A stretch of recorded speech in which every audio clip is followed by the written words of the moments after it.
කොටු වෙලා හිටියනේ කාලයක් එකම විදිහේ චරිතත් එක්ක. කොටු වෙලාත් නෙමෙයි අතර මම පටන් ගත්ත දේ පොඩ්ඩක් ඉගෙන ගන්න ගමන් ඒ කැරක්ටර් එක මම ගොඩක් දිගට කරගෙන ආවා. ඉතින් මට හිතුණා එතනින් එහාට වැඩි කරන්න ඕනේ කියලා. ඉතින් අවශ්‍ය කාලෙදී මට අවශ්‍ය විදියට ඒ දේවල් හම්බුනා කියලා මම විශ්වාස කරනවා. ලකී නේද මේ පැත්තෙන් කියන්නේ අවශ්‍ය කාලෙදී දේවල් ලැබෙන එක.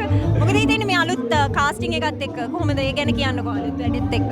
අලුත් වැඩේ අතරම අලුත් කල්ලිය මම කරපු කැරක්ටර්ස් එක්ක බැලුවාම අතරම වෙනස්ම විදිහේ කැරක්ටර් එකක්. මටත් ලොකු චේන්ජ් එකක් සහ හරි ආසාවෙන් කරන වැඩක්. එතකොට කාස්ට් එක ඉතාමත් දක්ෂ ප්‍රවීණ කාස්ට් එකක් ඉන්නවා. අපි අතරම ෂූටින් උත් හරි ආසාවෙන් හරි ෆන් එකේ කරනවා. ඒ තරම් හොඳ සීන්ස් අපිට ඇවිල්ලා තියෙනවා. බලන්න අනිවාර්යෙන් වෙනස්ම විදිහේ වැඩක් අලුත් කල්ලිය. අලුත් කල්ලියේ ගොඩක් කාස්ටිං එකේ කියන්නේ අලුත් කල්ලිය අලුත්ම ටෙලිග්‍රාම් එකේ ඉන්න කට්ටිය ගොඩක් අද ඉන්නවා එකතු වෙලා. ඉතින් බොහොම ස්තුතියි ලවන් මේ කියන්නේ ඔයාගේ ටෙලිග්‍රාම වලට අමතරව කොහොමද ඉතින් සිංගින් පැත්තේ යනවනේ නේ? ඒ ටික යනවා. Okay නම් thank you so much අපිත් එක්ක එකතු වුණාට. Thank you.